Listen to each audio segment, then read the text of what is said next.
125 বছর পুরনো কলকাতার এই হেরিটেজ রেস্টুরেন্ট খুবই জনপ্রিয় চাইনিজ খাবার দাবারের জন্য। এখানকার খাবারের কোয়ান্টিটি যথেষ্ট ওনারা সার্ভ করেন আর দামও খুবই রিজনেবল। প্রথমেই স্টার্টারে নিয়ে নিয়েছিলাম তন্দুর প্রন, একটু লেবু ছড়িয়ে ওপর থেকে এই তন্দুর প্রনটা ট্রাই করেছিলাম, খেতে আমার জাস্ট অসাধারণ লেগেছিল। এরপরে আরেকটা স্টার্টারে নিয়ে নিয়েছিলাম ক্যান হট প্রন, ফ্রাইড প্রনকে ক্যাপসিকাম, পেঁয়াজ, কাঁচা লঙ্কা ভাজার সাথে বেশ ভালোভাবে ওনারা সার্ভ করেছিলেন, এটা খেতে দুর্দান্ত ছিল। এরপরে মেন কোর্সে খেলাম শেজওয়ান চিকেন আর এখানকার স্পেশাল মিক্সড ফ্রাইড রাইস।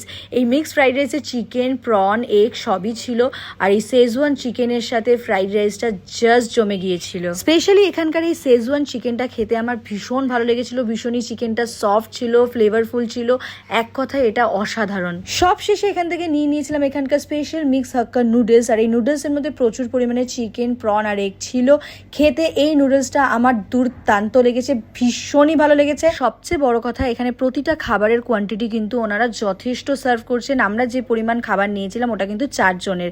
সবশেষে এখান থেকে একটুখানি ফ্রেশ লাইম সোডা ট্রাই করেছিলাম, বিলটা দিয়ে দিলাম, মেনু কার্ডটাও দিয়ে দিলাম, তোমরা সব ডিটেলস দেখে নিও। যেহেতু এটা একটা কেবিন স্টাইল রেস্টুরেন্ট, তাই এখানে গেলে কিন্তু যথেষ্ট প্রাইভেসি পাওয়া যাবে। রেস্টুরেন্টটা রয়েছে ই মলের ঠিক উল্টো দিকে, রেস্টুরেন্টের নাম চাংওয়া। ভিডিওটা ভালো লাগলে লাইক, ফলো, শেয়ার করে দেবেন। টাটা।